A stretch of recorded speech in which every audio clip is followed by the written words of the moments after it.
afternoon, everyone. We are beginning with current affairs lecture. Today we are starting with Indian economy. आपको बहुत clearly पता है ना, हमारे सिलेबस में इंडियन इकोनॉमी है, इकोनॉमिक्स नहीं है हमारे सिलेबस में।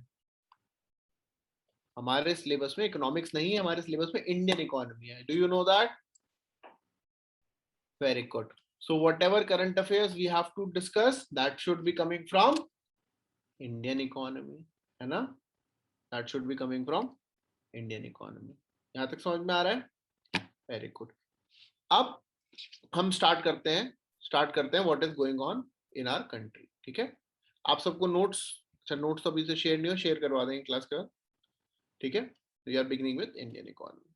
थोड़ा सा इसमें हम तेज इसलिए चलेंगे क्योंकि बहुत लिमिटेड चीजें हैं, बहुत ज्यादा डिटेल्ड रहता है. इंडियन इकोनॉमिक सर्विसेज के लिए ज्यादा इंपॉर्टेंट है इंडियन इकोनॉमी जितना कि यूपीएससी से, क्योंकि यूपीएससी में इतना डिटेल्ड नहीं आता है because economics is tough. Economics is tough. बहुत अच्छे समझिए, वर्ल्ड में सबसे जरूरी चीज क्या है? वर्ल्ड में सबसे जरूरी चीज क्या है बताओ?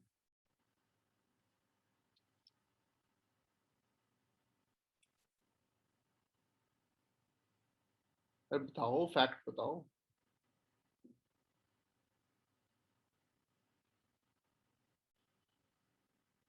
मनी. और कौन सी सब्जेक्ट? इकोनॉमिक्स क्या है? The science of money. अगर सिंपल होता तो हर कोई पैसा ना कमा लेता. मुश्किल है ना? मुश्किल है. तो इसीलिए यूपीएससी को पता है, और यूपीएससी चाहता नहीं है कि आप साइंस ऑफ मनी में एक्सपर्ट हो. ठीक है, वरना आप अलग अलग तरीके निकालोगे करप्शन करने के. अगर ज्यादा से ज्यादा एक्सपर्ट हो गए तो चाहते नॉर्मल रहो. इसलिए बेसिक क्वेश्चंस, अगर आपने पास्ट ईयर के इकोनॉमिक्स के क्वेश्चन देखे हैं, बहुत सिंपल क्वेश्चंस आते हैं. देखे हैं पास्ट ईयर के? देखे हैं? नहीं, वो तो आप लोग हाँ बोलते, हमें पता है, पूरा भरोसा है. आप लोग कितने तो आप लोगों ने देखे होंगे. ठीक है,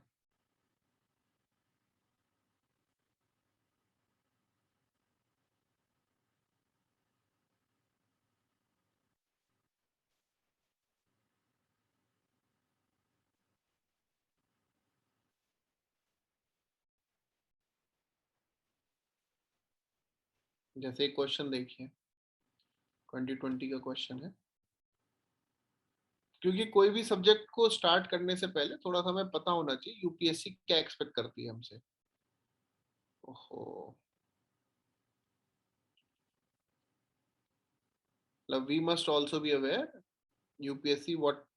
जैसे हमने एनवायरमेंट एंड इकोलॉजी की एक सेंस पकड़ ली थोड़ी सी कि यूपीएससी क्या हमसे डिमांड कर रहे हैं ना, तो हमें इजी रहेगा रिवीजन में भी. हाँ जी, ये क्वेश्चन देखिए, यूपीएससी 2020 क्वेश्चन है. ओहो, ये तो आंसर भी है इसमें, तो क्वेश्चन देख लीजिए बस. Which of the following factors or policies are affecting price of rice in India in the recent past? ठीक है ना, आपसे ये पूछा कितना राइस, कितने रुपीस क्विंटल है ना, ये पूछा कितने रुपीस टन है, कितना एमएसपी बढ़ गया, कुछ नहीं पूछा. सिंपल बेसिक इकोनॉमिक्स, किन किन चीजों की वजह से राइस के प्राइस अफेक्ट हो रहे हैं. पहला, मिनिमम सपोर्ट प्राइस. ये तो होगा, बाय डिफॉल्ट होगा ही होगा. ठीक है, तो सी तो ऑप्शन गया. Then government trading, then government stock piling, और चौथा कंज्यूमर सब्सिडीज. ठीक है, अब हमें ऑप्शन लगेंगे या तो चारों, कि गवर्नमेंट की ट्रेडिंग, गवर्नमेंट एक्सपोर्ट करते हैं, लेकिन गवर्नमेंट एक्सपोर्ट करने से हमारा कोई ऐसा लॉस नहीं हो रहा है कि हमारे जो प्राइस पे उस पर इफेक्ट पड़े. हमारे गवर्नमेंट की ट्रेडिंग से इतना इफेक्ट नहीं पड़ता है प्राइसेस पे. प्राइसेस पे इतना प्राइस अफेक्ट नहीं पड़ता, क्योंकि the moment it is affecting the prices तो हमारे एक्सपोर्ट कंट्रोल बिगिन हो जाता है हमारी कंट्री में. अगर इंडियन के प्राइसेस बढ़ते तो फटाक से इंडियन के एक्सपोर्ट बंद कर देते ना हम लोग, है ना. तो इसीलिए द आंसर विल बी ए. मतलब मैं आपको ये बताना चाह रहा हूँ, बहुत सिंपल क्वेश्चंस आएंगे जिसको अगर आपको इकोनॉमिक्स के बस कंसेप्ट्स पता है तो आप उनको सॉल्व कर लेंगे. जैसे ये वाला क्वेश्चन देख लीजिए कि the value of India Sri Lanka trade has consistently increased in the last decade. पहली बात, कंसिस्टेंटली लास्ट डिकेड. अब क्या है, 2021 2011. ठीक है, लास्ट डिकेड में 2008 में जो है रिसेशन आया था, तो उसके बाद ऊपर नीचे तो हुआ ही होगा, रिसेशन का नीचे गया होगा उसके बाद ऊपर तो हुआ ही होगा ना, कभी भी डायरेक्टली इंक्रीज द प्लस।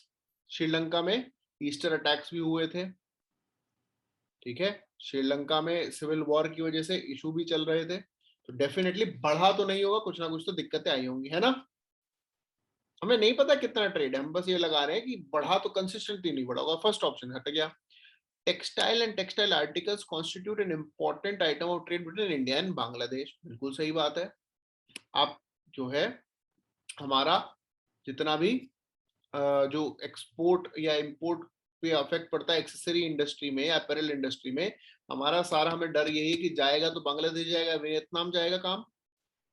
उसी को रोकने के लिए हम लोगों ने रिवर्स एसईसी बनाए हैं कि बांग्लादेश में हम ही फैक्ट्री लगा देते हैं, चलो तुम काम करो, है ना। तो सेकंड तो सही है, लेकिन हमें अभी भी नहीं पता इसका आंसर क्या हो सकता है। Third, in the last 5 years, in the last 5 years, Nepal has been the largest trading partner of India in South Asia. Nepal has been the largest trading partner of India in South Asia. अब बताओ सच है कि गलत है। Answer तो आप लोगों को दिख रहा है, लेकिन आप अपना लॉजिक क्या लगाओगे? नेपाल नहीं हो सकता सर। क्यों नहीं हो सकता, बताओ बताओ, क्यों नहीं हो सकता? चाइना हो सकता है। वेरी गुड, क्या ये सही बोल रहे हैं, है ना, सही बोल रहे हैं, वेरी गुड। हाँ, जो गलत बोल रहे हो बताओ क्यों गलत बोल रहे हैं? South Asia. साउथ एशिया पूछा बेटा, चाइना साउथ एशिया में है ही नहीं। आईआर की जब क्लास स्टार्ट करेंगे जरूर ज्वाइन करना, ठीक है, प्रॉमिस करो, जल्दी प्रॉमिस करो, करेंगे, है ना। चाइना साउथ एशिया में है ही नहीं, चाइना साउथ एशिया में है ही नहीं, China is in east Asia. Very good. अरे श्रीलंका सबसे ज्यादा साउथ एशिया में, इंडिया के कंपैरिजन में श्रीलंका, हिंट दिया है, श्रीलंका को भूलना मत, बांग्लादेश का हिंट दिया, बांग्लादेश को भूलना मत, फिर नेपाल में पूछा है इन्होंने, ठीक है, हिंट है ना क्वेश्चन के अंदर ही, तो ये चीज, ठीक है, समझ में आया। तो इकोनॉमिक्स से क्वेश्चन, चलो अब ये क्वेश्चन देखो, एक बार पहले ना आंसर छुपा देते हैं तुम लोग, वरना सीरियसली नहीं ले रहे हो। इकोनॉमिक्स को भी पढ़ने का तरीका है, इकोनॉमिक्स हम लोग आधे लोग ना इकोनॉमिक्स से डरते हैं कि हाय इकोनॉमिक्स कितना मुश्किल होगा, ऐसा फील होता है क्या? क्या नहीं, हमें कोई दिक्कत नहीं, हम तो बचपन से इकोनॉमिस्ट हैं।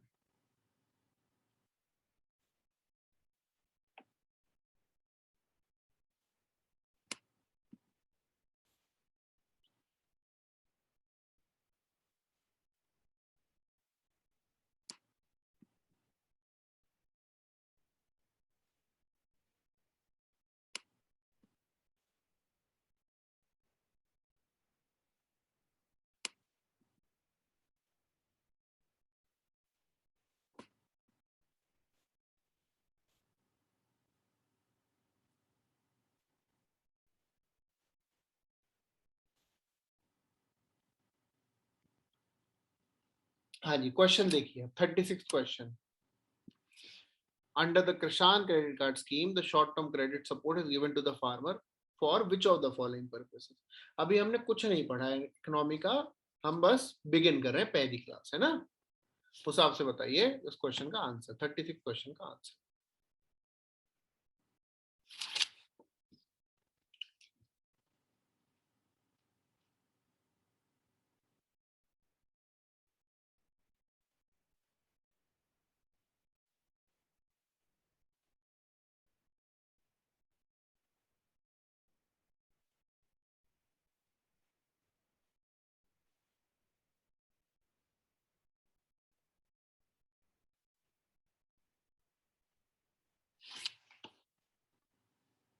ए, बी आंसर। बी, ठीक है, देखते हैं। अंडर द किसान क्रेडिट कार्ड, ठीक है, बी बोल रहे हैं, काफी लोग बी बोल रहे हैं, ठीक है, चलो देखते हैं। अंडर द किसान credit card scheme, short term credit support is given to the farmer for which of the following? पहला, working capital for maintenance of farm assets and harvesters, ठीक है, for farm assets and harvesters. Very good. Second, purchase of combined tractors and mini trucks, requirements of farm. ठीक है. Consumption, household.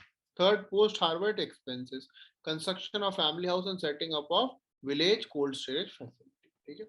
अब हमें कुछ नहीं पता, ठीक है, हमें कुछ नहीं पता, लेकिन हमने एक टर्म देखी है इसमें, short term credit. Short term credit मिलता है छोटे टाइम के लिए, ठीक है. अब घर बनाना कितना छोटा काम है, कोल्ड स्टोरेज बनाना कितना छोटा काम है, बहुत छोटू सा काम है ना. आज बनाओ शाम तक तैयार. Very good. 5 के अलावा कौन सा ऑप्शन बचा?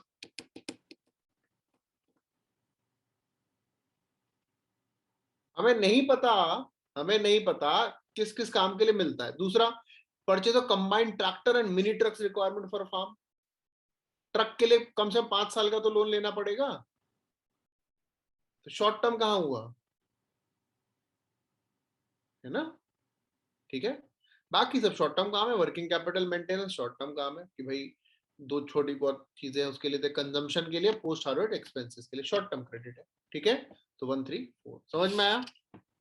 Very good. Next question. The weightage of food in consumer price. और एक तो बहुत अच्छे समझिएगा, ये देखना है कभी भी क्वेश्चन कर रहे हैं ना, कभी भी क्वेश्चन कर रहे हैं, कभी भी क्वेश्चन कर रहे हैं तो एक चीज ध्यान रखिएगा बहुत, ये जो यहाँ जो लिखा है ना वो पढ़ना है. ठीक है. ये जो लिखा हुआ है ये पढ़ना है कि करेक्ट है कि नॉन करेक्ट है. पता लगा यहाँ तक बिल्कुल सही पढ़ा, क्वेश्चन गलत कर दिया, क्योंकि आंसर में हमेशा एक ऑप्शन ऐसा होगा जो नॉन करेक्ट के में करेक्ट के लिए होगा, एक ऑप्शन ऐसा हमेशा होगा जो करेक्ट में नॉन करेक्ट के लिए भी. चेक करिए. The weightage of food in consumer price index is higher than that in wholesale price index. ठीक है. Consumer price index higher than wholesale price index. बिल्कुल सही है. कंज्यूमर्स फूड पे ज्यादा फोकस करेंगे. फर्स्ट तो करेक्ट है, कोई दिक्कत वाली बातचीत तो नहीं है. दो ही ऑप्शन बचे, हम देखना थर्ड. सेकंड तो सही है. WPI does not capture change in the price of services which CPI does. Second सही है. ठीक है. Very good. The Reserve Bank of India has now adopted WTI as its key measure of inflation and to decide its changing on the key policy rates. बताओ. WPI वो reserve bank कौन सी major करता है, कौन से उससे identify करता है? सीपीआई कौन सा वाला? सीपीआई. नहीं, सीपीआई बहुत टाइप के होते हैं बेटा.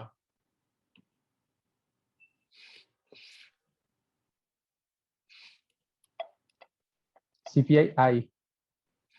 सीपीआई आई ये कौन सा होता है? तो आंसर इज 1 and 2 ओनली. ठीक है. सॉरी है ना. तो थर्ड तो गलत है. हाँ बताओ कि इकोनॉमिक्स ऑप्शनल वाला हो तो बताओ. आरबीआई कौन सा पॉलिसी रेट के लिए कौन सा वो लेता है?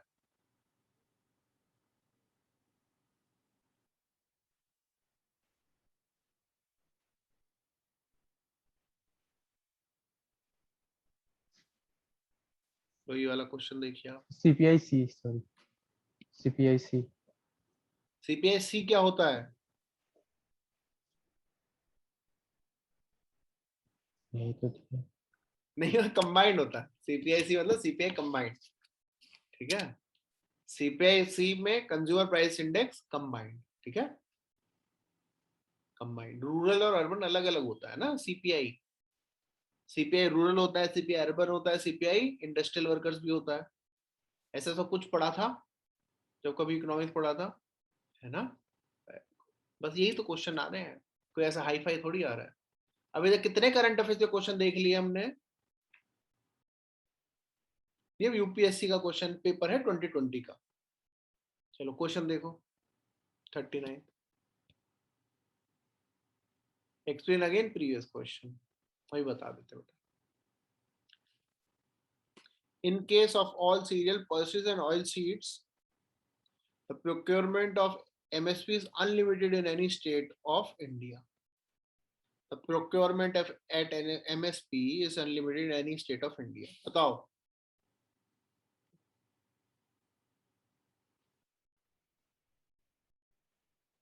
In case of cereals and pulses, the MSP is fixed in any state or UT at a level to which market price will never rise.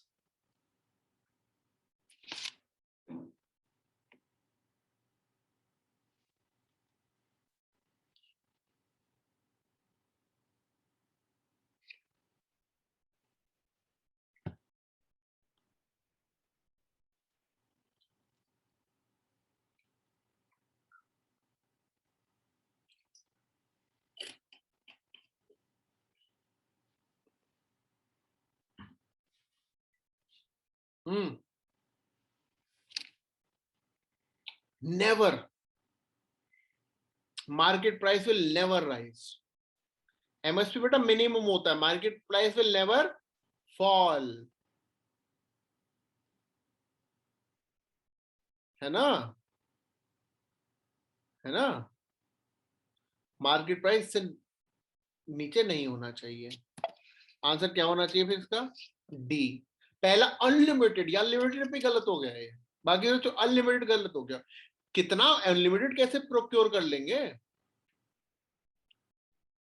हमारे जो गोडाउन है उसकी लिमिटेड कैपेसिटी है ना, तो अनलिमिटेड कैसे प्रोक्योर कर लेंगे? कितनी इकोनॉमिक्स लगानी पड़ी इस क्वेश्चन में, कितने कंसेप्ट लगाने पड़े? बहुत कम। ठीक है, पिछले क्वेश्चन में आप लोगों को डाउट था, weightage of food in consumer price index is higher than in wholesale price index. बिल्कुल करेक्ट है, एज अ कंज्यूमर आपके लिए ज्यादा जरूरी फूड होता है।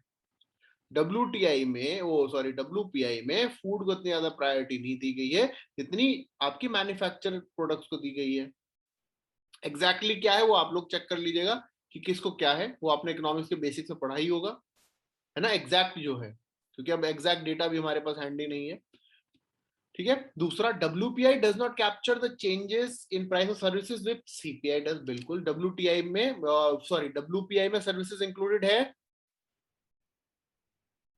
कैप्चर कैसे करेगा, है ना। Third, RBI has now adopted WTI as its key measure. नहीं, पहले था, उसने CPI कंबाइन को कर दिया है, इसने शिफ्ट कर लिया है RBI ने।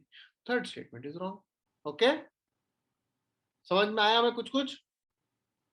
अभी तक हमें क्या मतलब, इस इतनी जो हम प्रोसेस चला रहे हैं, इस प्रोसेस का क्या पर्पस है, कुछ समझ में आ रहा है?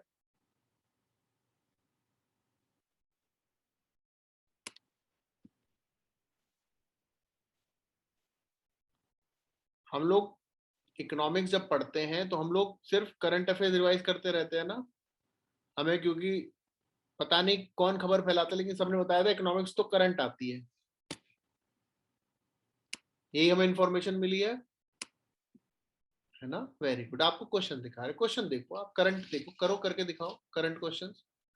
40th क्वेश्चन,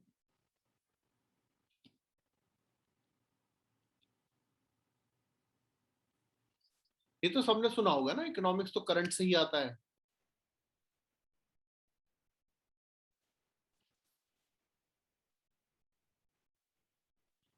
देखिए, और ये यूपीएससी का 2020 का पेपर है, one of the toughest paper, जिसमें बोले 98 तक कट ऑफ गई होगी।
चलिए देखते हैं इसका क्वेश्चन का बी।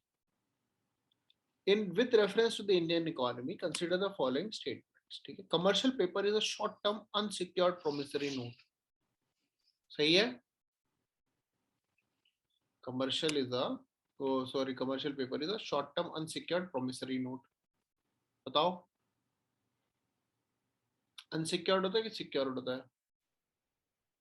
ठीक है। Second, certificate of deposit is a long term of India to a corporation, long term deposit. ठीक है, लॉन्ग टर्म डिपॉजिट की बात कर रहे हैं। Very good. Call money the short term finance use for interbank transactions. Fourth, zero coupon bonds are the interest bearing short term bonds issued by scheduled commercial corporations। बताओ answer आप लोगों ने बताया। देखो, याद करने का तरीका, जब भी कहीं भी पढ़ा होगा आप लोगों ने, मनी मार्केट और कैपिटल मार्केट पढ़ा होगा, है ना? पढ़ा होगा। मनी मार्केट क्या है? Which is short term, capital market which is long term. Very good. अब याद करने का तरीका बताओ। सबसे पहले उसमें कॉल मनी पढ़ा होगा, call money, notice money, money market में, है ना? मनी मार्केट में कॉल मनी पढ़ा, नोटिस मनी पढ़ा, सर्टिफिकेट ऑफ डिपॉजिट भी पढ़ा उसमें, है ना? पढ़ा था। Very good. यहाँ क्या लिखा है? Long term.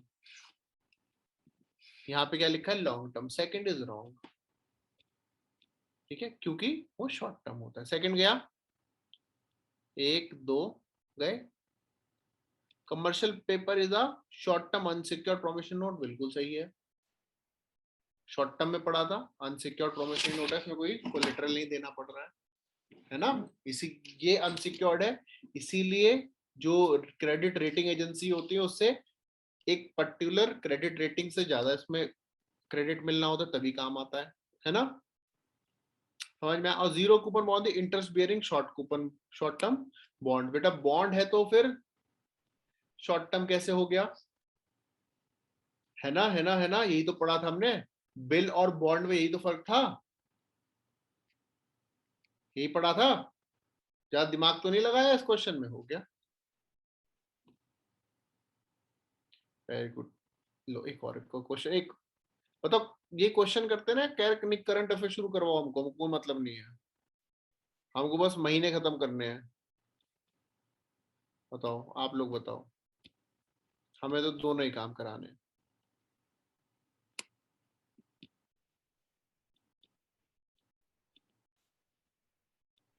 रिकॉर्डिंग ऑन है ना? हाँ ठीक है, जो लाइव वाले और उनके लिए, दोनों के लिए हो रहा है। हाँ जी, 41st क्वेश्चन देखिए।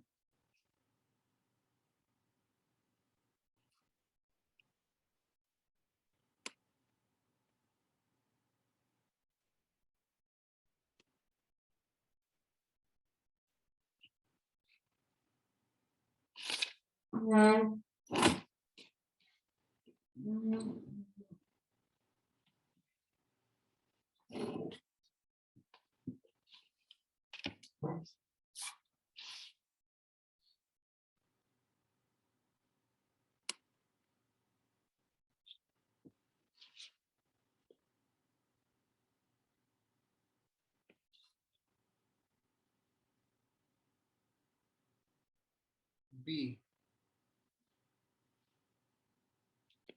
ठीक है। With reference to FDI, which of the following is considered as a major characteristic? It is the investment through capital instruments, essentially in a listed company. It is largely non-debt creating capital flow. It is the investment which involves debt servicing. It is the investment made by FII to the government. FII FDI में फर्क होता है तो हमको पता है ना? तो D is wrong. Debt servicing, आप उधार लेने के लिए FDI लेते हैं क्या?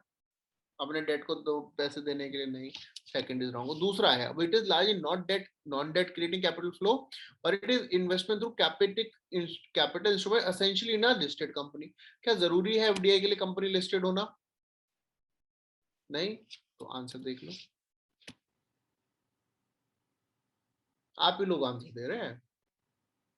ठीक है, और हमारा तो इकोनॉमिक्स स्पेशलिटी भी नहीं है, हमारी भी इकोनॉमिक्स ऐसी जैसी आपकी है ना? जितनी आपको इकोनॉमिक्स आती है उतनी हमको आती है, बल्कि आपने तो लेटेस्ट पढ़ा, हमने तो कितने साल पहले पढ़ी होगी इकोनॉमिक्स, है ना? 2011 के आसपास पढ़ी थी, उसके बाद थोड़ी पढ़ते थे हम इतना। तो सिर्फ दिमाग लगाना है ना? चले, समझ में आया? कंटिन्यू करें विद करंट अफेयर्स। अब समझ गया किस हिसाब से पढ़ने करंट अफेयर्स? ये तो मिसकंसेप्शन दिमाग से क्लियर हो गया कि सिर्फ करंट से आता है इकोनॉमिक्स में। ठीक है, करंट में जो कंसेप्ट प्रिवेलिंग है वो कंसेप्ट आएगा। ओके, करंट में whatever concept is prevailing or whatever concept is trending, that concept will be asked. That concept will be asked. Okay, कोई दिक्कत, कोई टेंशन, कोई mention?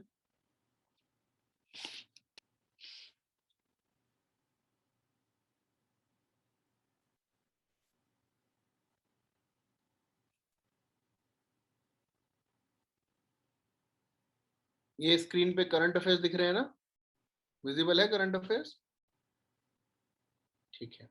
Now recently there was a bill that was passed in the parliament regarding the retrospective taxation. Recently there was a bill passed in parliament regarding the retrospective taxation. Are you aware what is retrospective taxation? Are you aware what is retrospective taxation?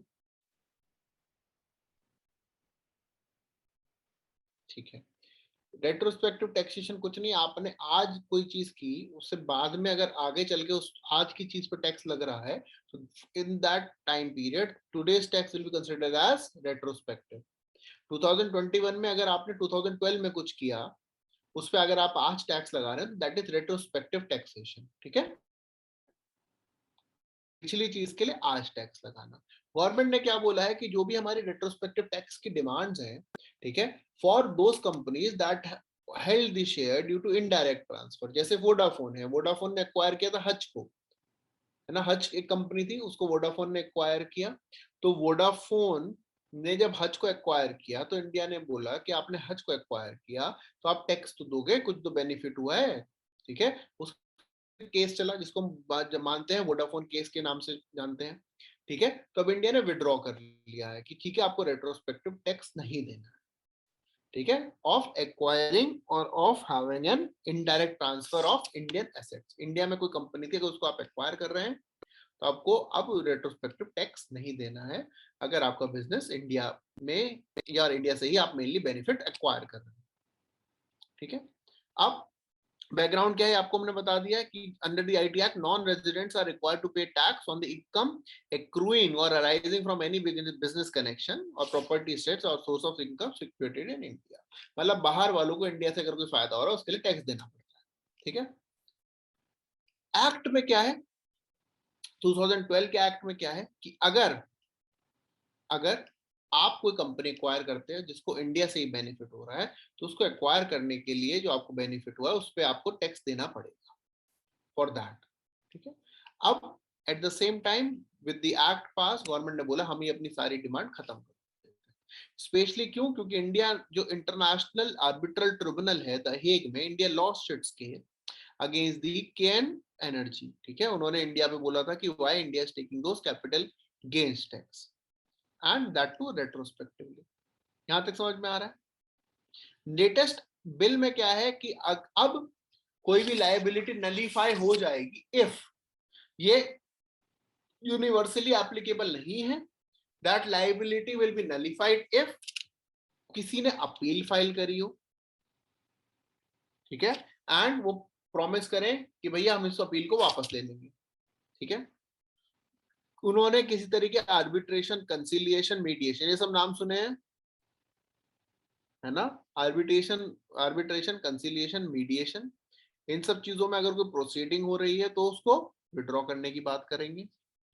ये नहीं कि पैसे भी नहीं देंगे और case भी लड़ेंगे। ठीक है, या फिर इन्होंने अंडरटेकिंग दे दी है कि हम जो है अपना कोई भी अगर रेमेडी लेना चाहते हैं उसको हम विड्रॉ कर रहे हैं, और कोई और कंडीशन अगर ये अप्लाई करते हैं। ठीक है, बिल भी बोलता है that if the person fulfils the above conditions all assessment or reassessment orders issued in relation to such tax liability will be deemed never has been issued। अगर आपने ऐसा किया तो गवर्नमेंट कहेगी कि हमने भी आपसे कभी टैक्स नहीं मांगा, भूल जाओ। ठीक है, एंड अगर आपने पैसे दे दिए, क्योंकि कुछ लोग होते हैं ना, जैसे बिल आता है फटाक से पेमेंट कर देते हैं, है ना, होते हैं ना कुछ लोग। मान लो आपने 2012 में रेट्रोस्पेक्टिव रूलिंग आई, आपकी कंपनी 2013 में भी आपको भी लायबिलिटी के अंदर आता है, आपने 2013 में पैसे दे दिए टैक्स के, है ना। अब ऐसा लग नहीं रहा होगा सच्चा हम भी 8-9 साल डिले करते,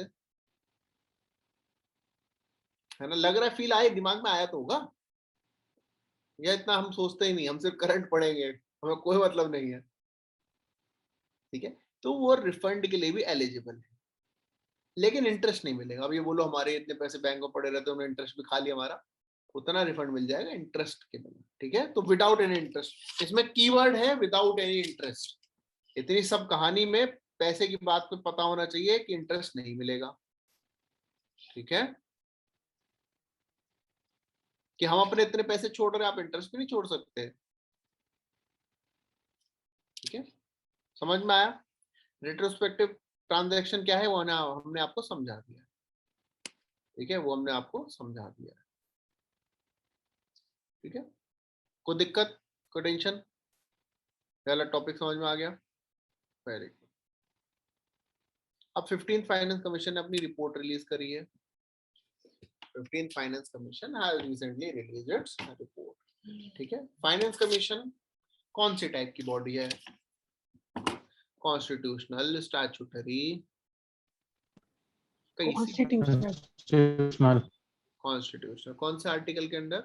कॉन्स्टिट्यूशनल आर्टिकल 280। 280, very good. कौन बनाते हैं फाइनेंस कमीशन? 280 प्रेसिडेंट।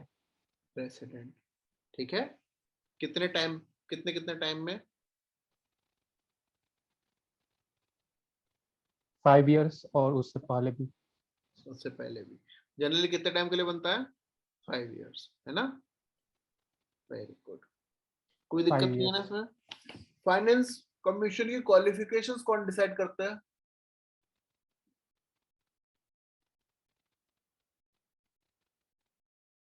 कि कौन मेंबर होंगे, क्या क्वालिफिकेशन होंगी, जज होंगे या नहीं होंगे, इकोनॉमिस्ट होंगे कि नहीं होंगे, कौन डिसाइड करेगा? पार्लियामेंट। पार्लियामेंट, ठीक है। फाइनेंस कमीशन सारे क्वेश्चन समझ में आ गए पॉलिटी वाले, कोई दिक्कत तो नहीं, वेरी गुड। अभी कौन सा फाइनेंस कमीशन की रिपोर्ट आई है? 15th फाइनेंस कमीशन की, ठीक है। Who is the chairman of this commission? ये और बता दो, छोड़ो, आखिरी क्वेश्चन बेसिक का बताओ, who is the chairman of this commission? बताओ बताओ बताओ।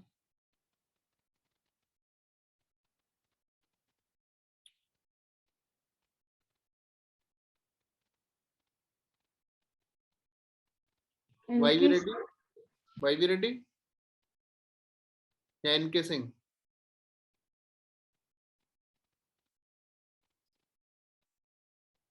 Very good. अभी तक मन में लग रहा होगा ना कि अरे पॉलिटी में तो फाइनेंस कमीशन तो पढ़ाया नहीं, हर जगह तो फाइनेंस कमीशन दिया हुआ है पॉलिटी में, हमें तो बताओ टॉपिक छुड़वा रहे हैं। आया तो होगा दिमाग में, मन में सोचा तो होगा ये तो टॉपिक छुड़वा रहे हैं, है ना। इसलिए हमने शुरुआत में बोला था ट्रस्ट एंड पेशेंस सब आएगा। एन के सिंह है, ठीक है। एन के Singh is the chairman of 15th finance commission, very good. Finance commission अपनी रिपोर्ट किसको देता है, सबमिट करता है? वो हो मजेदार क्वेश्चन है, तो ऑप्शन दे देते हैं। ऑप्शन दे, प्रेसिडेंट, प्राइम मिनिस्टर, तो यहाँ पे तो लेके लिखा हो पार्लियामेंट, वो प्रेसिडेंट रिपोर्ट पार्लियामेंट में प्रेसिडेंट देगा। ठीक है। सर, वेरी, प्रेसिडेंट पार्लियामेंट में।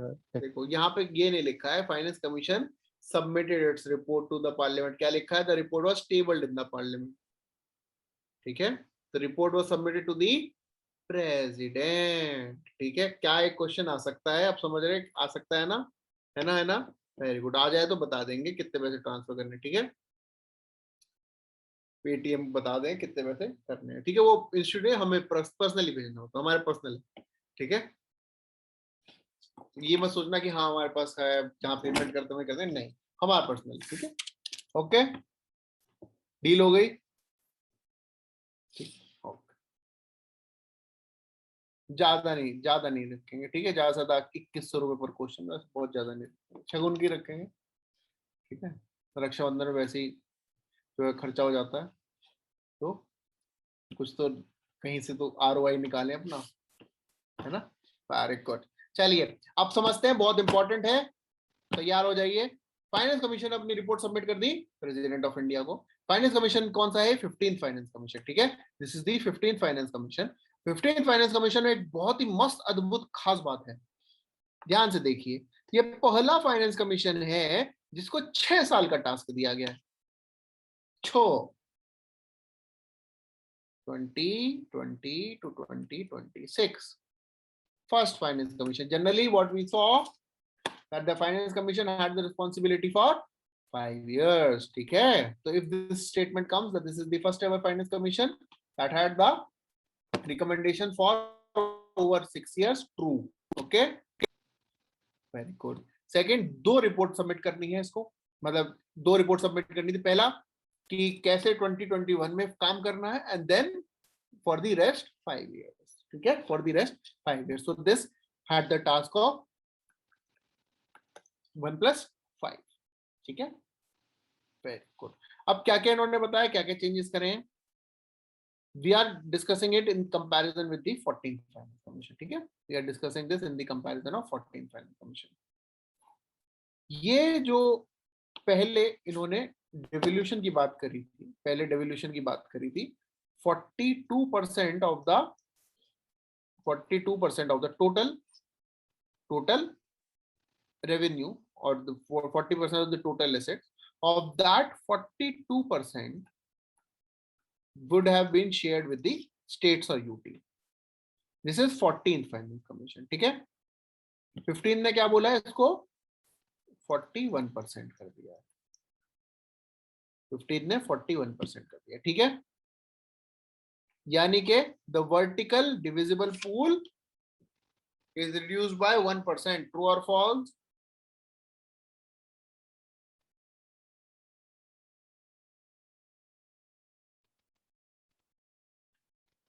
ठीक है, ट्रू और फॉल्स? ट्रू। वो जो 1% है वो कहां जाएगा? ये 1% अगर हम आपसे बोले this 1%, this 1% reduction will go for the benefit of Jammu and Kashmir and Ladakh. True और फॉल्स? ट्रू। ट्रू, ठीक है। ये सिर्फ समझ में आ गया। टोटल ग्रॉस रेवेन्यू कितना है जानने की जरूरत नहीं, फिर भी जान लो, पता लगना चाहिए कि 5 साल के लिए कितना पैसा दे रहे हैं। तो इट इज 135 लाख करोड़, 135 लाख करोड़, ठीक है। अब तो उसमें 6 करोड़ कहां से आएंगे? रिसेंटली स्कीम लॉन्च हुई है, मोनेटाइजेशन स्कीम, है ना। डिमोनेटाइजेशन नहीं, ये तो अच्छा डिमोनेटाइजेशन 6 लाख करोड़ इकट्ठे कर लेते, नहीं, मोनेटाइजेशन यानी कि गवर्नमेंट अब अपने चीजें बेचना शुरू कर रहे हैं, ठीक है। आज ही लिस्ट निकाली है, शायद आज या कल में लिस्ट भी आई है, क्या क्या बेच सकते हैं, क्या क्या अवेलेबल है, ठीक है। बिग बिलियन सेल कौन सी लगी है, सॉरी बिग बिलियन तो नहीं होगा, 6 लाख करोड़ बिलियन डॉलर तो नहीं होंगे, इतने तो नहीं होंगे, कैलकुलेट कर लेना कितने हो रहे हैं। तो बिग बिलियन सेल लगी है, ले लो अपने अपना आप भी स्टॉक, ठीक है। तो total revenue for 5 years 135.2 lakh crore. डिविजल pool में बढ़ के कितना होगा? 103 लाख करोड़। कोई जरूरत नहीं याद करने की, नहीं याद कर पाओगे, ठीक है। इसमें 41% कितना होगा, क्या है, ये सब दिमाग छोड़ दो, दिमाग लगाने छोड़ दो, कोई फायदा नहीं, ठीक है। Very good. अब जो है जितना भी डिविजिबल होता है उसमें से सेस और सरचार्जेस रिड्यूस होते हैं, बहुत ध्यान रखिएगा। सेस और सरचार्जेस आर नॉट डिविजिबल, ये शायद आपने पढ़ा भी होगा पॉलिटी में। Cess and surcharges are not divisible, ठीक है। the central government keeps all the cess and surcharge.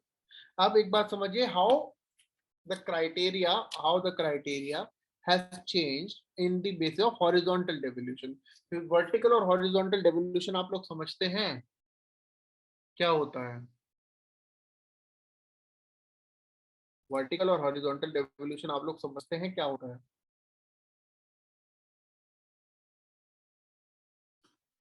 नहीं समझते हैं?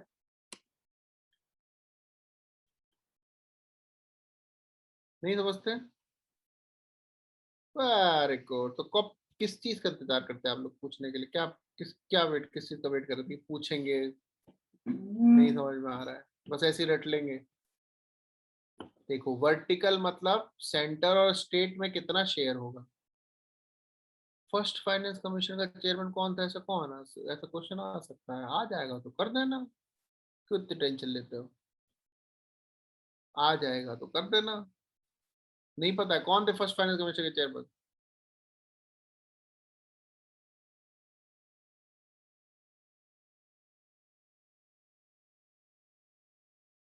हाँ, कौन थे फर्स्ट फाइनेंस कमीशन के चेयरपर्सन?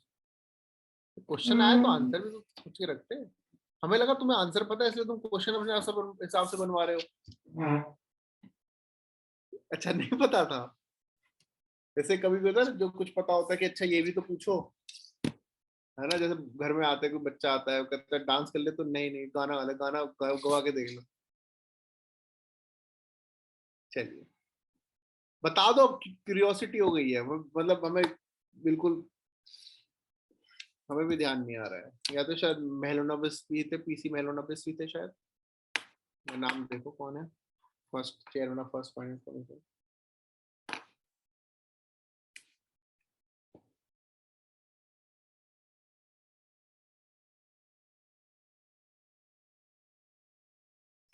केसी नियोगी। अच्छा, केसी नियोगी, ठीक है, देख लो पता लग गया, क्योंकि ऐसा हो नहीं सकता ना है, तो क्वेश्चन आया दिमाग में तो आ सकता है, तो भैया याद रखिएगा K C Neogy was the first chairman of finance commission. Now horizontal devolution, इसको थोड़ा सा समझा देते हैं। यूनियन से और स्टेट्स के बीच में जो होगा वर्टिकल रिलेशन है। टोटल हमारे पास कितने पैसे हैं, 1,53 करोड़, उसमें से 103 lakh crore will be divisible between the centre and state. कितना डिविजन होगा 103 लाख करोड़ में से 41%। 103 लाख करोड़ का 41% कितना आएगा, अप्रोक्सीमेटली 40 लाख करोड़, ठीक है, 42.2 lakh crore is the divisible pool. तो यूनियन और स्टेट में इतना डिफरेंस होगा, लेकिन स्टेट, किस स्टेट को कितना मिलेगा ये भी तो डिसाइड करना है। ये थोड़ी है कि आपने 42.2 lakh divided by, very good, कितने स्टेट है इंडिया में, अरे गुड, वेरी गुड, जल्दी बताओ जल्दी बताओ। 28. 28, तो 42.2 डिवाइडेड 28 करके बस सबको अपना हिस्सा से लेके चले जाएंगे, ऐसा होगा। हाँ, सब अपना अपना हिस्सा लेके चले जाएंगे।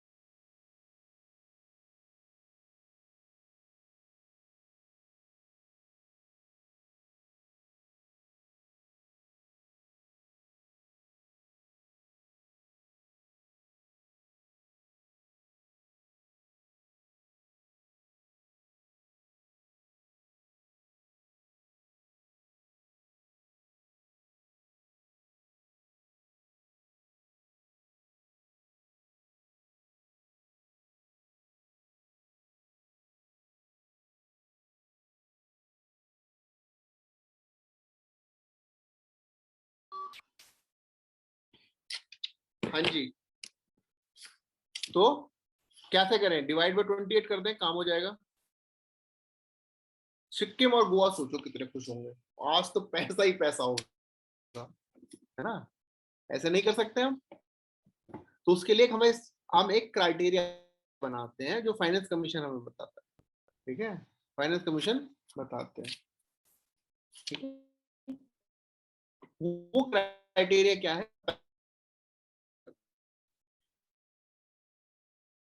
पॉपुलेशन,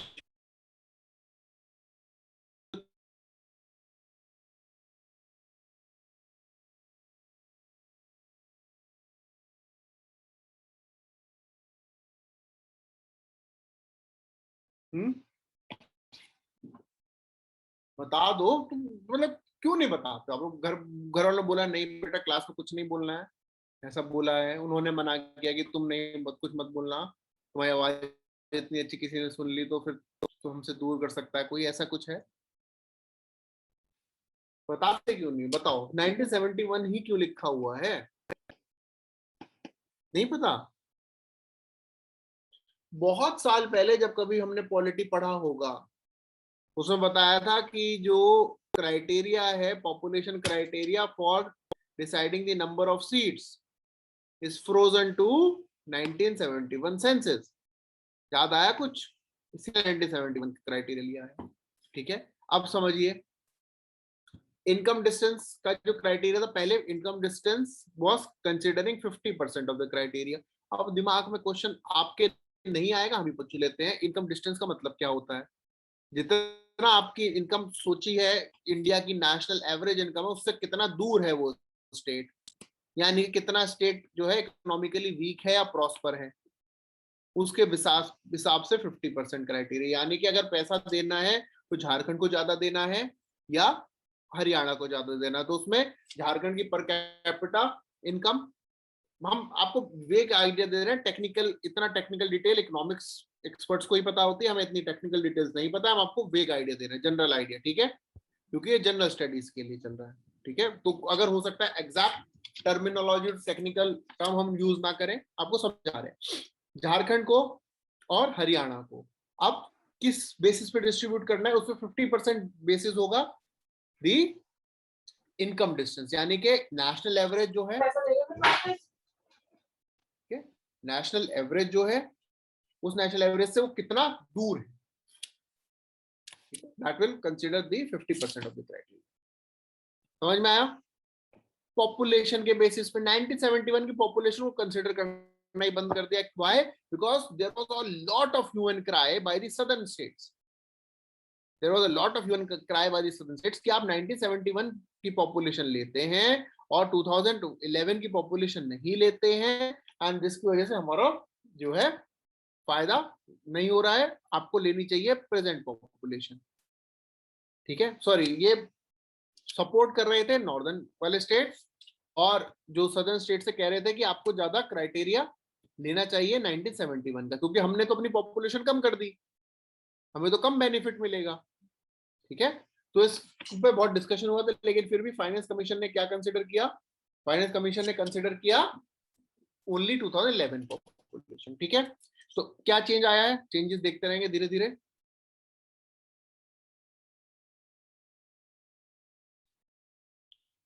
इनकम डिस्टेंस 5% हुआ, ये वाली पॉपुलेशन बिल्कुल हटा दी है। ठीक है, इसे बढ़ा दिया तो बराबर हो गया, 5% वहां बढ़ा दिया, 5% वहां कम कर दिया। एरिया बराबर रखा है, फॉरेस्ट कवर को क्राइटेरिया कंसीडर ही नहीं कर रहे हैं, हटा दिया forest cover as a criteria. नया क्राइटेरिया क्या आया है? Forest in ecology. ठीक है, new criteria forest in ecology, demographic performance and tax and fiscal effort. These are the 3 new criteria. Okay, forest in ecology, demographic performance and tax and fiscal effort, these are the new criteria. यहां तक समझ में आ गया? कोई दिक्कत? Criteria एक बार read करिए, revise होगा, रीड करिए उसको, फिर हम आगे बढ़ते हैं। ठीक है।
ठीक है।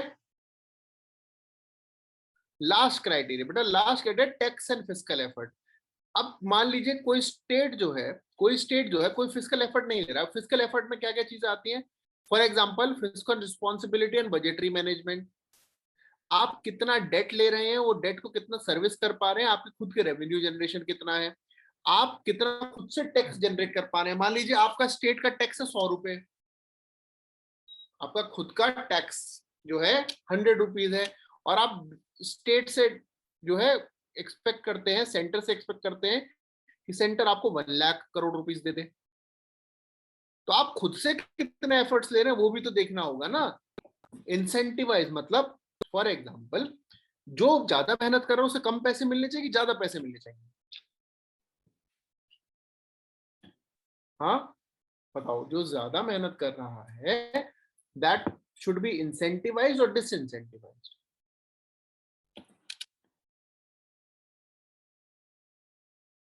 ज्यादा ना। तो बस यही क्राइटेरिया इन्होंने अब समझा, जिसकी परफॉर्मेंस अच्छी, डेमोग्राफिक परफॉर्मेंस, जहां पे लोग अच्छे से मेहनत कर रहे हैं, ज्यादा टैक्स पेइंग सिटीजन है, उनको ज्यादा सपोर्ट करना चाहिए। तो ये क्राइटेरिया लाए, कोई दिक्कत तो नहीं है। क्या क्या नए एडिशंस हैं वो देख लीजिए, ठीक है। लोकल गवर्नमेंट को जो है, अर्बन लोकल बॉडीज को 2 बिग क्राइटेरिया इन्होंने डिस्ट्रीब्यूट किया है, and this time they are giving money to the local government also. आपने अगर पढ़ा होगा, जब हमने फाइनेंस कमीशन पढ़ा था उसमें बताया था that they will give money for the augmentation of the local bodies.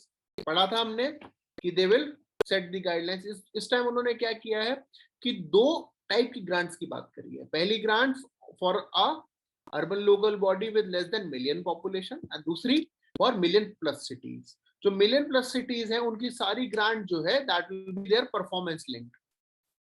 Million plus cities, उनकी सारी grant will be performance linked and that will be based upon million plus cities challenge fund. ठीक है, million plus cities challenge fund. Health के लिए उन्होंने बोला है the state should increase their expenditure, budgetary expenditure for health by 8%। ठीक है, for more than 8%, not by, total 8% से ज्यादा करें। ठीक है, all India medical and health services introduce करनी चाहिए। ये सब रिकमेंडेशन है, ऐसा हुआ नहीं है, रिकमेंडेशन है, ध्यान रखिएगा। अच्छा, फाइनेंस कमीशन की रिकमेंडेशंस आर बाइंडिंग और not? Not binding. Not binding, ठीक है। तो इसीलिए ये सब रिकमेंडेशन है, दीज आर नॉट बाइंडिंग। समझ में आ रहा है ना? Very good. तो इन्होंने बोला एक ऐसी सर्विसेज लाएंगे। फिर उन्होंने बताया हेल्थ सेक्टर को इतना पैसा दिया जाएगा, याद करने की कोई जरूरत नहीं है। फिर परफॉर्मेंस बेसिस पे इंसेंटिव्स मिलेंगे। कितने इंसेंटिव मिलेंगे? ये एजुकेशन के लिए प्रोवाइड करेंगे, online education. Because of Covid online education बहुत इंपॉर्टेंट हो गई है, इसलिए मेडिकल एंड इंजीनियरिंग कॉलेज में रीजनल लैंग्वेज में जो है ऑनलाइन कोर्सेज प्रोवाइड कराएंगे। ठीक है, अब परफॉर्मेंस बेस्ड इंसेंटिव होंगे for the states on the basis of agricultural reforms. Performance based incentive for the states on the basis of agricultural reforms. किस बेसिस पे? अगर अपने वो लैंड रिलेटेड लॉज को इंप्रूव करते हैं, ठीक है, on the basis of NITI Aayog model law for land revenues. अगर the states are providing the augment ground water stock, तो उनको इंसेंटिव मिलेगा।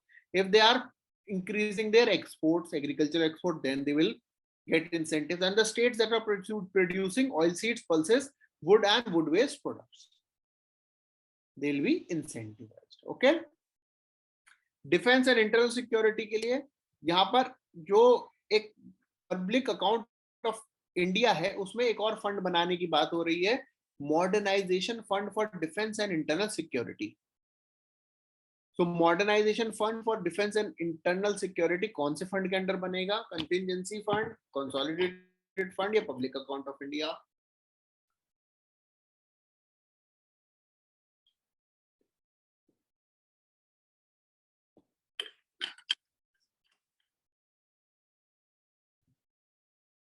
कौन से फंड के अंदर बनेगा? अरे अभी तो बताया, पब्लिक अकाउंट ऑफ इंडिया। ठीक है, modernisation fund for defence and internal security. Disaster risk management के लिए फंड बनाया जाएगा जिसका नाम होगा national state disaster risk mitigation fund. ठीक है, दो टाइप के एलोकेशन होंगे, to will be allocated under national disaster response fund, उसमें क्या है, expansion and modernisation of fire services, resettlement of displaced people and displaced people affected by erosion, ये तो होंगे नेशनल डिजास्टर रिस्पॉन्स फंड के through. अलग जो होंगे वो होंगे नेशनल डिजास्टर मिटिगेशन फंड के थ्रू, ठीक है। इसमें क्या है, catalytic assistant to 12 most drought prone states, managing seismic and landslide risk in 10 hill states, reducing risk of urban flooding in most popular state and mitigation measures to prevent erosion. इस तरीके से भाई कुछ नहीं, आपको ना याद रहना ना पेपर में इतना आप याद कर पाएंगे, ठीक है। इन्होंने क्या बात करी कि that the fiscal deficit should be reduce to 4% of GDP by 25-26, ठीक है, fiscal deficit to be reduce to 4% of GDP by 25 to 26। States के लिए क्या बोला है, ये सेंटर का बताया है, 4% by 25-26। स्टेट्स के लिए क्या बोला है, 4% by 21-22, 3.5 by 22-23 and 3% by 23-26। This is the model fiscal deficit they are envisaging। Additional borrowing जो है 0.5% of GDP will be allowed by the states for first 4 years। कब होगा, अगर वो अपने पावर सेक्टर में ये सारे लॉसेस कम करते हैं। And high powered inter governmental group बनाने की बात हुई है, ठीक है, इंटर गवर्नमेंटल ग्रुप बनाने की बात हुई, जिसके through what will they do, they will review the implementation of FRBM, fiscal responsibility and budgetary management। They will recommend new FRB framework for center as well as states, और ये देखेंगे कि how to oversee that। A threshold amount for annual appropriation should be fixed below which central sponsored scheme may be stopped। यानी कि हर साल, ठीक है, हर साल इतना पैसा आपको यूज करना है, उसके अलावा अगर वो स्कीम नहीं इम्प्लीमेंट हो तो उसको हम रोक देंगे। And state government independent public debt management cell बनाने को एक्सप्लोर करें, सो दैट जो भी फंक्शन है हमारा वो एफिशिएंटली काम करता है। ओके, कोई दिक्कत, एक रीडिंग लगा लीजिए इसके, अच्छा आपको मटेरियल नहीं है तो मटेरियल शेयर करेंगे, इसको पढ़िएगा, अगर कोई भी डाउट होगा तो बताइएगा, ठीक है। ओके, कोई टेंशन, कोई दिक्कत नहीं। चलिए, अब रिसेंटली एक बिल पास हुआ है इन the parliament, that is the banking regulation amendment act. Banking regulation amendment act, उस बिल में क्या है, उस बिल में क्या है, वो एक हैंडल करने के लिए आया है। आपको याद होगा, आपको याद होगा फ्यू मंथ्स बैक और इन द 2019 एक बैंक था, Punjab and Maharashtra cooperative bank, है ना, Punjab and Maharashtra cooperative bank. उसने क्या किया था, उसने अपनी फंक्शनिंग एकदम रोक दी थी, लोगों के अकाउंट सबके फ्रीज कर दिए थे कि for this time you can not take out money from that bank account, है ना। याद है आप लोगों, बहुत लोगों को परेशानी हुई थी, याद है। इस चीज को रोकने के लिए to protect the depositors of cooperative banks एक ये अमेंडमेंट लाया गया, ठीक है। So this amendment is particularly targeted to make sure that the cooperative banks are not considered as a risk option by the people। अगर आपको cooperative bank में पता है ऐसी दिक्कत होती है, आप कितना कोऑपरेटिव बैंक में पैसा रखेंगे क्या। अब हमारी कंट्री में लोगों की मेंटेलिटी क्या है कि अपने घर में कैश बेटर है, ठीक है, लेकिन फिर सोचते डिमोनेटाइजेशन आ गया तो अब सोचो कितना ज्यादा धर्म संकट में फंसा हुआ है इंसान। कैश रखे तो डिमोनेटाइजेशन, बैंक में रखे तो फ्रीज हो जाए, करे तो करे क्या, है ना। ये रियलिटी है, मजाक नहीं कर रहे हैं। इसलिए लोग क्या करते हैं, 3-3, 4-4 आप बैंक अकाउंट में अपना पैसा रखते हैं, है ना, जिससे कोई तो बैंक अकाउंट चलता रहेगा, ऐसे थोड़ी सारे बंद हो जाएंगे, कहीं से तो निकाल ही सकते हैं, है ना। ये प्रैक्टिकल प्रॉब्लम्स है, तो इसी को डील करने के लिए and to bridge the trust deficit on the cooperative bank, RBI ने पार्लियामेंट से बोला कि आप जो बैंकिंग रेगुलेशन एक्ट है उसमें अमेंडमेंट्स लाएं, ठीक है। अब ये एक्ट किसके लिए अप्लाई नहीं होगा, समझिए, ये एक्ट किसके लिए अप्लाई नहीं होगा, प्राइमरी एग्रीकल्चरल क्रेडिट सोसाइटीज के लिए अप्लाई नहीं होगा, ठीक है, प्राइमरी, ये ध्यान रखिएगा कि the banking regulation act will not be applicable for these primary agricultural credit societies. Second is cooperative societies whose principal business is long term financing for agriculture development. ठीक है, यानी कि दो societies whose purpose is long term business for agricultural development. ठीक है, अगर statement आता है that the cooperative societies do not involve themselves in the agricultural development, answer क्या होगा, ट्रू और false? cooperative societies do not involve them in the agricultural development, true or false?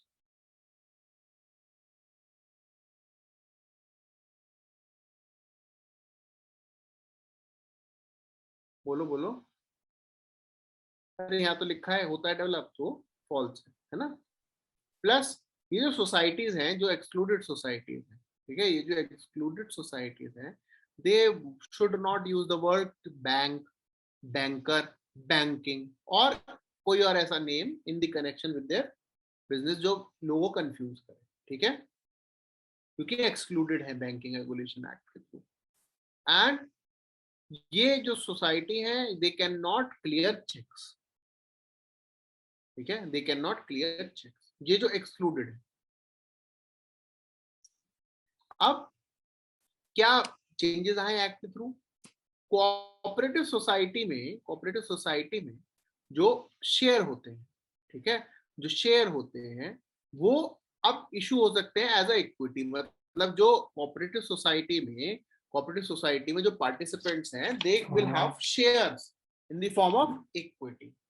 ठीक है, and these cooperative banks can also issue unsecured debentures or bonds or similar security with maturity of 10 or more years to such persons. यानी कि banks जो है अब अपने shares भी issue कर सकते हैं, कोऑपरेटिव बैंक्स बॉन्ड्स भी इशू कर सकते हैं, डिबेंचर्स भी इशू कर सकते हैं, लेकिन उसकी टर्म ये रहेगी कि that there should be more than of 10 years.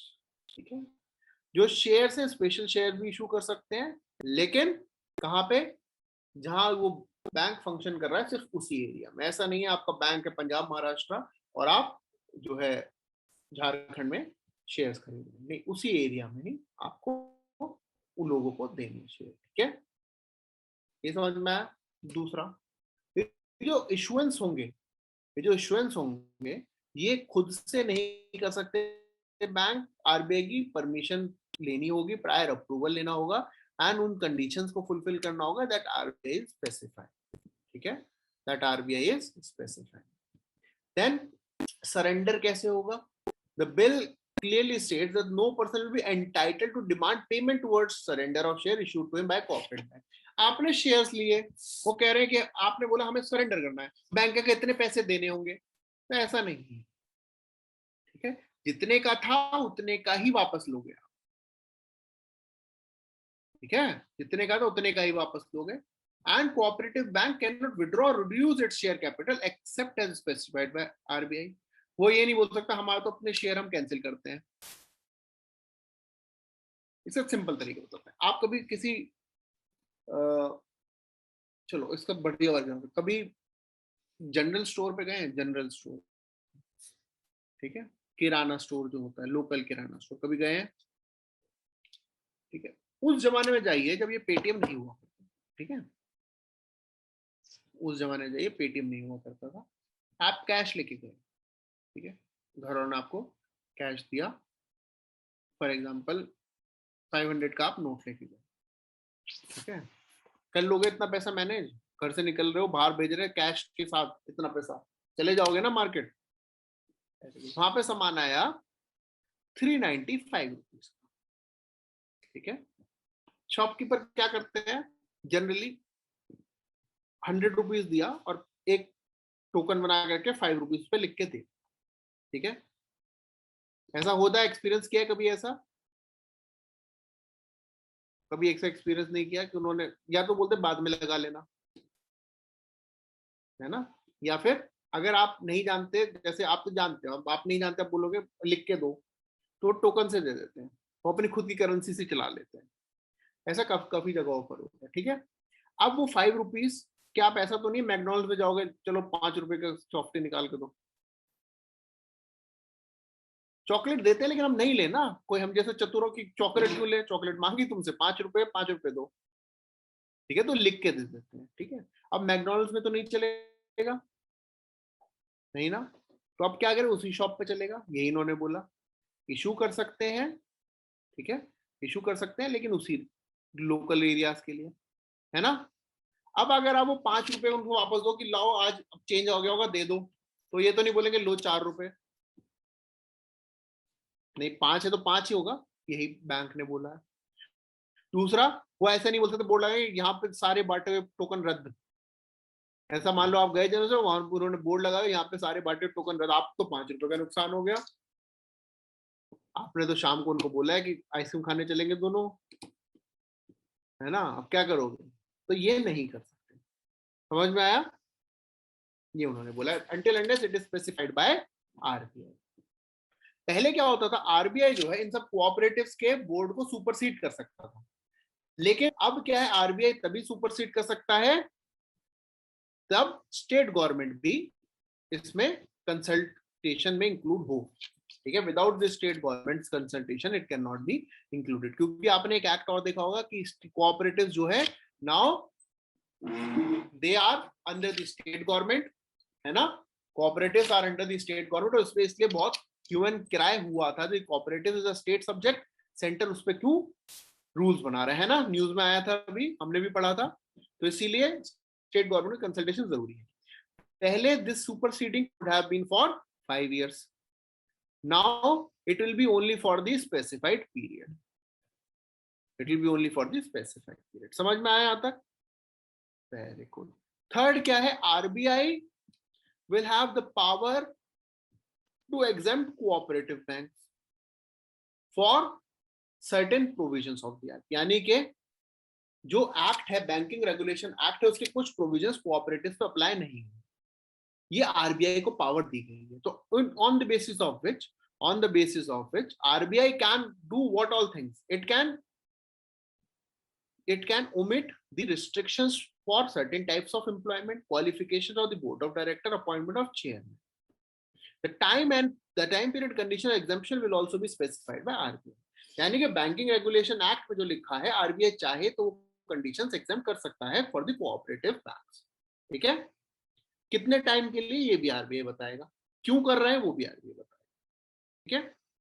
Plus जो बिल है, बिल में एक्ट के कुछ प्रोविजंस हटा दी, in this bill some provisions of the acts are removed, क्या रिमूव करें, पहला क्या था कि जो कोऑपरेटिव बैंक्स थे वो रिस्ट्रिक्ट करते थे, कोऑपरेटिव जो एक्ट था रिस्ट्रिक्ट करता था कोऑपरेटिव बैंक को फॉर गिविंग लोन्स और advances on the security of its own share. मान लीजिए आपके पास शेयर्स हैं, आपके पास शेयर्स हैं कोऑपरेटिव बैंक के, उसके बेसिस पे आप लोन नहीं ले सकते थे, और उन्होंने वो कंडीशन हटा दी, आप ले सकते हैं, क्योंकि आप शेयर इशू कर रहे हैं तो लोन भी तो ले सकते हो उसी बेसिस पे, आपने बैंक को पैसा दिया, बैंक भी तो आपको दे सकता है उस बेसिस पे पैसा, वेरी गुड। ये पहले क्या था,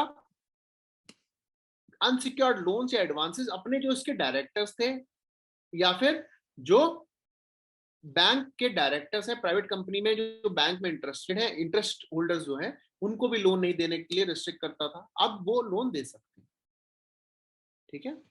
This specific condition when the unsecured loans or advances may be granted, ठीक है, ये और कंडीशन बताता है कि जो लोन से कब ग्रांट होंगे वो आरबीआई को बताना होता है, ये सारे प्रोविजन हटा देती है, यानी कि लोन से related provisions are now removed, okay, loan से related provisions are now removed.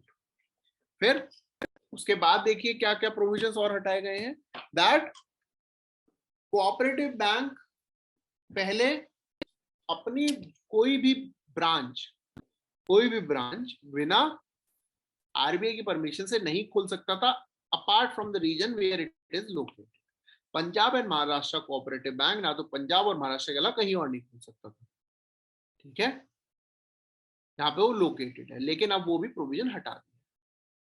ये शेड्यूल कोऑपरेटिव बैंक, ठीक है, शेड्यूल कोऑपरेटिव बैंक को अपनी जो 40% से ज्यादा, मतलब 40% तक असेट्स, मतलब minimum 40% time and demand deposits में रखने होते थे इंडिया के अंदर, टाइम एंड डिपॉजिट मतलब एफडी की फॉर्म में रखने होते थे, ठीक है, एफडी की फॉर्म में रखने होते थे, या और टाइप के टाइम लाइबिलिटीज की फॉर्म में रखने होते, बॉन्ड्स की तरह, गवर्नमेंट सिक्योरिटीज की तरह 40% इंडिया के अंदर रखने होते, ये भी प्रोविजन हटा दिया। ठीक, क्या हटा है? लोन्स देने का, ब्रांचेस खोलने का और टाइम डिपॉजिट रखने का, ये 3 प्रोविजन हटा दिए। ठीक है, वेरी गुड। यहां तक कोई दिक्कत? यहां तक कोई दिक्कत? कोऑपरेटिव बैंक्स होते क्या है? पूरी कहानी खत्म हो गई, अभी तक हमें कंफ्यूज हो रहा है कोऑपरेटिव बैंक्स होते क्या है। ठीक है, these are those type of banks, these are those type of bank where customers are also shareholders. ठीक है, customers are also shareholders, so this is working as a cooperative only, this is working as a cooperative the way it is working in other cooperative societies. Other cooperative society से अमूल है, अमूल में जो participate करते हैं वो उसके share holder भी ऐसे बैंक रहते हैं। ठीक है, 2 टाइप के कोऑपरेटिव बैंक्स होते हैं, first is urban cooperative bank and other is rural cooperative bank, है ना। 2 टाइप के बैंक होते हैं, first is urban cooperative and other is rural cooperative. ठीक है, urban cooperative bank they are registered as cooperative societies under the state cooperative societies act और multi state cooperative society. एक state में है तो स्टेट कोऑपरेटिव सोसाइटी एक्ट के अंदर register होगा, एक से अदर स्टेट में है तो multi state cooperative society act के अंदर होगा। ठीक है, very good. Urban cooperative banks कैसे रेगुलेट होते हैं? 2 एंटिटीज रेगुलेट करती हैं, आरबीआई एंड स्टेट और सेंट्रल गवर्नमेंट। ठीक है, एंड जो स्मॉल कोऑपरेटिव बैंक्स है उनको कौन मेंटेन करता है? NABARD and state government. जो अर्बन कोऑपरेटिव बैंक है उनको कौन मेंटेन करेगा? RBI and central government, state government जहां का बैंक है। Multi cooperative central bank government manage करती है, जैसे कि Punjab and Maharashtra cooperative bank कौन मैनेज कर रहा था? Central government. ठीक है, तो स्मॉल को कौन मैनेज करेगा? नबार्ड एंड वो स्टेट गवर्नमेंट। जो आपके रजिस्ट्रेशन मैनेजमेंट रिलेटेड एक्टिविटीज होती हैं, ठीक है, जो यूसीबी है it will be in the single state and जो सेंट्रल है उसकी मल्टी स्टेट के थ्रू होती है, यानी कि रजिस्टर्ड और कोऑपरेटिव सोसाइटी गवर्न करते हैं सिंगल स्टेट का स्टेट के अंदर और मल्टी स्टेट का सेंटर। ठीक है, मल्टी स्टेट का सेंटर। ये इतना डिटेल में जनरली नहीं पूछा जाएगा, एक आपको ऊपर से वेग आइडिया भी रहेगा, तो भी आप इस क्वेश्चन को सॉल्व कर सकते हैं। कोई दिक्कत, कोई टेंशन, कोई मेंशन? Very good. सब लोगों की हालत खराब होती हुई दिख रही है। हाँ, तुम्हें ऐसा लग रहा है बहुत हैवी फील हो रहा है क्या सबको?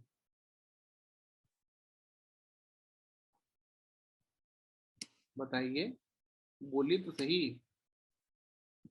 अब रीजनल रूरल, टाइम बाद पढ़ा है।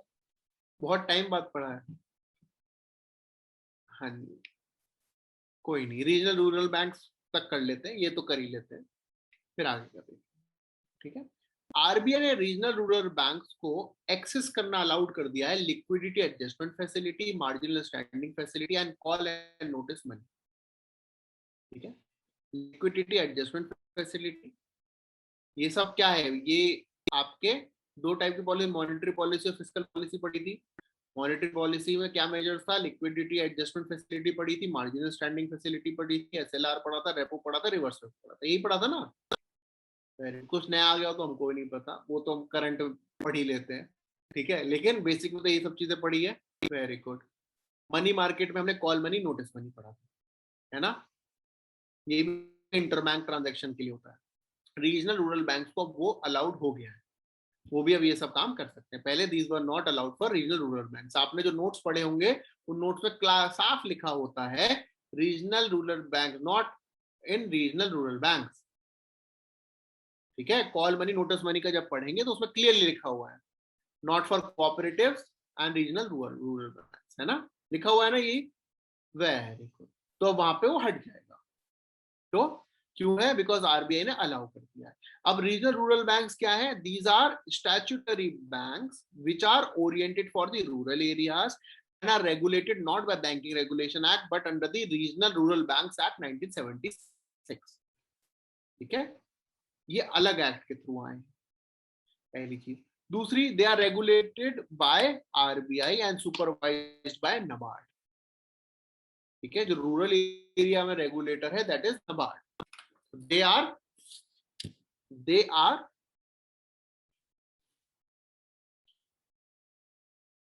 regulated by RBI and supervised by NABARD.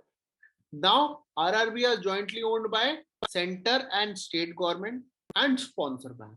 ठीक है, सेंट्रल गवर्नमेंट का 50% शेयर होता है, स्टेट गवर्नमेंट का 15% शेयर होता है, and the sponsored bank. For example, कुछ बैंक स्पॉन्सर करते हैं रीजनल रूरल बैंक्स को, जैसे एसबीआई स्पॉन्सर करा, यूनियन बैंक ने स्पॉन्सर किया, तो that will be having 35% share. They have to maintain SLR and CRR, and the 75% of the lending of the regional rural banks goes to priority sector lending. ठीक है, priority sector lending मतलब RRB का 75% काम will be on the basis of priority sector lending. Okay, समझ में आया? Liquidity adjustment facility क्या होती है कि जो डेली मिसमैच होता है that a bank can have in response to the or in the exchange of the security approved by RBI. ठीक है, सिक्योरिटी अप्रूव बाय आरबीआई, उसको मैनेज करने के लिए बैंक अपना डे टू डे एडजस्टमेंट करने के लिए और day to day mismatch in liquidity करने के लिए in the exchange of government approved securities पैसे ले सकते हैं। ठीक है, पैसे ले सकते हैं, that is called as liquidity adjustment facility. Marginal standing facility क्या होती है? That they can over and above the amount that they can borrow, उसके अलावा for the collateral they can borrow. ठीक है, दे कैन बोरो। कॉल और notice money क्या होता है? डेली ट्रांजैक्शन के लिए एक दूसरे बैंक से पैसे ले सकते हैं, ये सब आरबीआई के थ्रू हो रहा है। ये होता है कॉल और नोटिस मनी दूसरे बैंक से, कि वो अगर एक दिन में पैसा लेके वापस दे रहे हैं तो उसे बोलते हैं कॉल मनी, कि आज भिजवा दो शाम तक वापस दे देंगे, that is call money. Notice money मतलब आज दे दो कल दे देंगे, विद इन 14 डेज वापस दे देते हैं बैंक, तो दैट इज नोटिस मनी। ठीक है, ठीक है, ये डेली मिसमैच के लिए होता है। Interbank transaction of fund for overnight basis. ठीक है, इंटरेस्ट रेट वेरी करता है, ठीक है, एंड रेपो रेट से डिपेंड करता है। These are provided without any collateral. मतलब है ना, फोन करके दे दो, ये नहीं ये बोलेंगे आप तुम क्या रखोगे गिड़वी, ये नहीं, this is over the phone without any collateral. Maximum 14 days के लिए दिया जाता है विद इंटरेस्ट। ये नहीं कि आपने दूसरे बैंक से पैसा ठीक है दे दो, फिर आपने कल बोला कल दे दूंगा, कि नहीं कल तो नहीं परसों दे दूंगा, तो ठीक है देते रहो, इंटरेस्ट देना पड़ेगा। ठीक है, इंटरेस्ट फ्री नहीं होता है। ठीक है, रीजनल रूरल बैंक समझ गए? वेरी गुड, ये इंपॉर्टेंट है, ये कल करेंगे। Priority sector lending important question आ जाता है। चलिए, कोई डाउट हो तो बताओ, आप लोगों को कोई डाउट हो अभी तक तो बताइए, यस नो, कोई डाउट हो तो बताइए बच्चों, है कि नहीं?